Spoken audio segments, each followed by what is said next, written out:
The old man's dealings at Gold and Silver Pawn weren't all they had. His own right made him a legend. His life was jam-packed with fascinating anecdotes and awesome experiences. Here are a few neat things that Corey's grandpa gave him today. We will begin by reviewing the family estate. Can you recall how popular Pawn Stars was?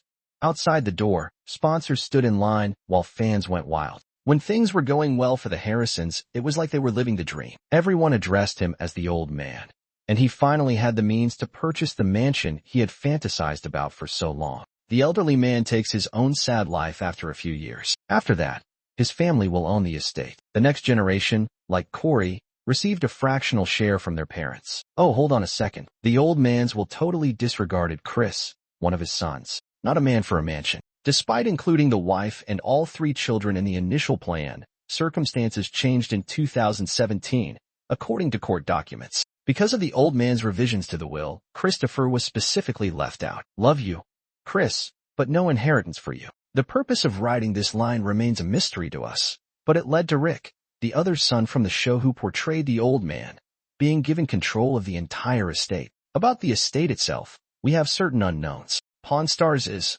without a doubt, a fantastic establishment, even though we are unsure of the precise pricing or the interior design. What was the point of it all, really? The old man clearly envisioned his estate as a haven where his loved ones could relax, reminisce, and be themselves. No one would be watching them from on high, and they wouldn't have to worry about the roof collapsing in their apartment. This house is left to the family by an old man when he dies. His character as a family man is revealed here. The fact that Rick made Corey a co-owner of the estate demonstrates that it is intended to serve as a legacy, a spot to celebrate their family's past, while also creating wonderful new memories together. Does the Gold and Silver Pawn cruise come to mind when we discuss wonderful memories? It seems like a lot of them are avid car enthusiasts who are continuously on the lookout for bargains on vintage vehicles. Not all of the 12 or 15 cars purchased by the shop each year make it onto the show. I get it. The elderly man was a serious auto collector. Here we are discussing a man with impeccable taste. Exquisite automobiles such as a 1963 Chrysler Imperial 4-door, a 1966 Imperial convertible, a 1962 Cadillac sedan DeVille, a 1957 Chevrolet 150, a rugged 1955 Ford F-100 pickup, and an antique 1937 Oldsmobile were housed in his garage. You guys are looking at the very short list. Many of his other excellent albums were also never played on television. However, it is said that every collector has a preferred item. There was a 1962 Cadillac that the old man adored. Its beauty captivated him for 18 years. What about the Cadillac and these Imperials? Their reflexes weren't exactly renowned. One of their appealing features was that they were essentially large boats on wheels. With a smile on his face, the old man would often say, "Kicked around for 21 years before I finally left in '79. However, the man was a con artist who enjoyed making deals even before Pawn Stars. This was particularly true considering that the old man had spent his childhood in the Navy. In his never-ending quest to acquire the latest and greatest, he frequently frequented pawn shops and thrift stores. He used to get automobiles at rock-bottom prices at government auctions while stationed in sunny San Diego. In fact, he had a contact in Tijuana, where he purchased station wagons to operate as taxis. So that's an extra gig. The old man may have passed away, but his legacy lives on in his family's devotion to automobiles. Corey and his family definitely got some awesome rides, but we don't know who exactly got what. The renowned 1962 Lincoln Continental, recently discovered at the Pawn Stars shop, is a must-see for all thrill seekers. Recall that exquisiteness? Suicide doors and chrome accents abound in the 4th-generation Continental, making it an incredibly refined vehicle. Fans of the film The Matrix will recognize that as Neo's ride. This stunning vehicle was purchased by Pawn Stars for $9,500, but an additional $115,000 was spent on interior repairs. Putting it all together, that's a substantial gift of $24,500 for the elderly man. In my opinion, you have a deep affection for both your father and your vehicle. The thing is, though, the elderly man had no problem shelling out cash for his favorite things, like cars. Indeed, when he passed away, his estimated net worth was close to $8 million. You're going to Gold and Silver Pawn with that kind of cash. Then what became of all that wealth? Corey scored a huge goal, in my opinion. Can you recall the awesomeness of the old man's car collection? Many of those stunning women went straight to Corey, as we previously mentioned. In addition to the exciting rides, Grandpa also left Corey a substantial sum of money in his will. The precise sums received by each family member are, of course, closely guarded family secrets. Everyone was taken care of, though, because the old man was sitting on an $8 million throne. Regardless of whether they received a substantial amount of money directly or not, the old man likely made provisions in his will to ensure that his assets would continue to contribute to society. Perhaps you are familiar with the elderly gentleman. An astute businessman, he never gambled. He was probably meticulous about his spending and had a strategy for everything. Ultimately, this bodes well for the Harrison family's financial situation. They feel comfortable. I can tell you that much. In addition to his wealth, the old man left behind a lot more. Life lessons were imparted to his family by him. Everyone knows and loves the show's elderly protagonist, but there's another side to his character. Over the course of his long career, he served his nation and had numerous exciting maritime adventures. After 20 years of dedicated service,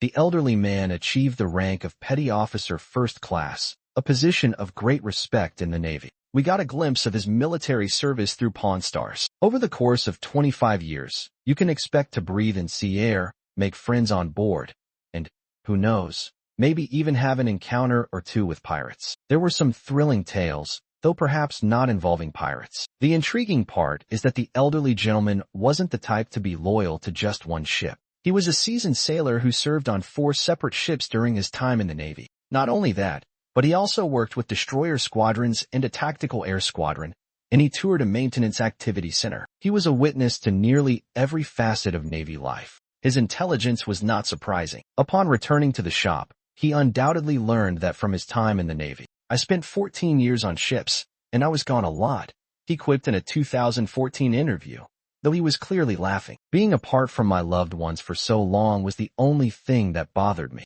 The effort put in must have been tremendous. Speaking of relatives, the old man's stint in the Navy started due to an unfortunate event in his hometown of Lexington, North Carolina. A judge apparently issued him an ultimatum: serve your country or go to prison. It appears that a minor automobile collision occurred. Fortunately, the old man enlisted in the Navy, and the rest is anecdotal. He began his naval career on 2 San Diego-based destroyers, the Oral and the Twining. There, he probably got a feel for the Navy's inner workings and perhaps even a taste for the delicious seafood of California. However, the elderly man decided to resume his regular life after 4 years of service. The 20 years he spent in the Navy, though, had a profound effect on him. His children and grandchildren benefited greatly from the wisdom he gained from his experiences. A strong work ethic and a plethora of anecdotes accompanied his return. Those lessons were definitely put to the test early on. There have been tough times for the elderly man before. After serving in the Navy, he and his wife Joanna went into business for themselves. Things were going swimmingly at first.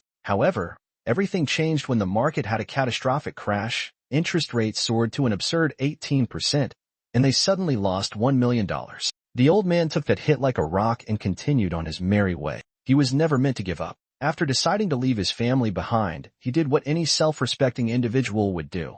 He loaded up his belongings, hit the road to Sin City with just $55,000, and opened gold and silver pawn. The elderly man was resolute when he and Rick launched a 300-square-foot store in 1988. Overcrowding forced them to look for a larger venue in 1986.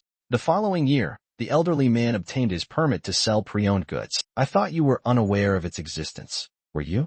Among the old man's many admirable traits was his fearlessness in confrontation. From knowing how much an old car is worth to being able to recognize a fake Rolex at a distance, he picked up all the skills he needed fast and effectively. A crazy accurate valuation of things was bestowed upon him. Aside from him, nobody else showed the same level of commitment. According to Pawn Stars, the elderly man put in 24 years of solid labor, never missing a day of work since 1994. A lot of effort went into that. Corey should be proud of himself, even though he still has a ways to go before he can replace the old man. The old man persevered through every difficulty. Corey must never forget that lesson. Pawn Stars didn't even premiere until 2009, which is the most unbelievable thing. Prior to the arrival of television cameras, the elderly man and Rick toiled away at building their business for more than 20 years. They wanted to make a big business, not become famous. They were very competent, so of course they did a fantastic job. Also, that data wasn't for nothing. More than just cool stuff,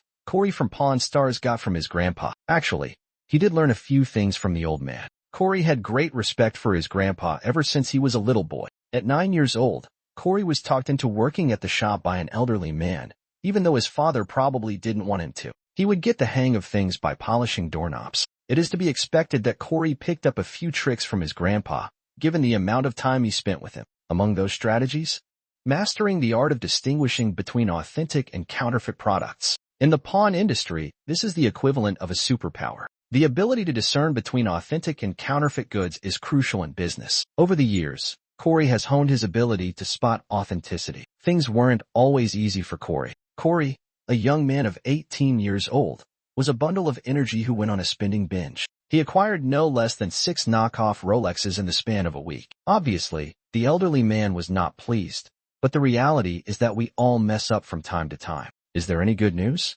Everything that happened taught Corey to be extremely wary of anything that comes into the shop from now on. Corey rose to prominence as one of the show's top authenticators despite his inadequacy compared to the old man. After all, you had to acquire those abilities somewhere. To top it all off, the elderly man had a keen eye for distinguishing between authentic and counterfeit goods. Corey and the old man are both lightning quick when it comes to closing deals, as any viewer of Pawn Stars can tell you. Everything that Corey purchases is authentic, I promise. But large responsibility accompanies great skill, doesn't it?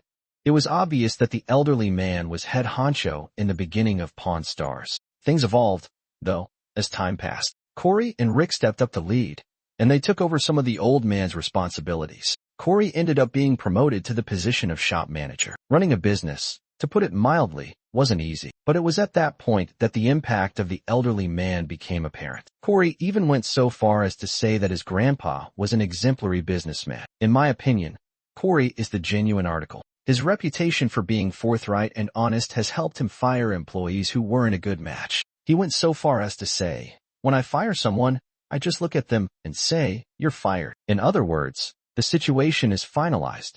Further attempts will not be tolerated." Sure, people make mistakes, but being ignorant? Absolutely not. While Corey isn't soft on firings, he does a fantastic job of bringing in talented new players to the Pawn Stars roster. Because of the old man, Corey has matured into a superior leader after playing Pawn Stars for a long time. It seemed as though they were very much alike. Both of them were firm but fair, and they protected the shop's interests above all else. That the old man had a crystal-clear vision for selecting a successor to the Spirit was, therefore, not surprising. The show's protagonist and shop founder, an elderly man, had to make tough decisions about the shop's future leadership. Additionally, he made a significant move by passing the store on to his son Rick and grandson Corey. It was the right choice. Because of his longevity and amiability, Rick became known as the shop's face. The charisma of Pawn Stars is maintained by that guy you see on TV. Corey took over as manager full-time around the same time. His apprenticeship with the old man began while he was a long-term floor sweeper at the shop. They were an excellent tag team. Corey kept things running smoothly behind the scenes, while Rick was in command of the show. This allowed the elderly man to finally unwind after years of working to amass an empire of pawn shops. He deserved a break. However, there are those who may be concerned. Without the sardonic humor and deal-seeking skills of the old man, will Pawn Stars still be enjoyable?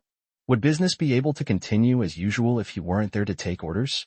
But Corey and Rick have been up to more than just shop work. Their educator has been exceptional. They have picked up a lot of business acumen and the ability to recognize a fake from the old man's teachings over the years. They have seen the inner workings of a pawn shop, including how to attract customers, negotiate prices, and make a profit. Gold and Silver Pawn is pleased to hear that. His passing has left an impression on the store, but the old man's legacy will endure through it and the employees he had faith in to carry it out. Under Rick and Corey's leadership, Pawn Stars will undoubtedly continue to be a famous landmark in Las Vegas. Here, the Harrison family's tenacity ensures that the good times will continue for years to come, and history meets hustle. Well, this isn't easy. The old man was not easy to let go of. The joy, the wisdom, and the time spent laughing and learning together that you create with the people you love are priceless. Such things are very valuable. With his loved ones by his side, the elderly man passed away quietly. This is the way to go, in my opinion. Among his many impressive accomplishments is the fact that he and Rick from Pawn Stars were able to get the key to Sin City. Moreover, he received the key to his beloved hometown of Lexington, North Carolina, which was an unexpected boon. He'll be missed by everyone, the family, the crew at Gold and Silver, and all his fans around the world. Rick's statement truly captured the essence. Many people spoke out following his death. I was fortunate to have him for a father. He was a wonderful man. The moments I spent with him, demonstrating his exceptional family manship, will remain in my heart forever. The elderly man lived a rich life, and Pawn Stars had an impact on more than 1 million people. Having a sense of humor, spending time with loved ones, and putting in long hours are all values he instilled in us. Even though the old man has been dead for some time, Corey recalls many details about him. They traveled together, learned from the famous man, and worked in the shop together. Yes, there is cause for joy because those memories will endure forever.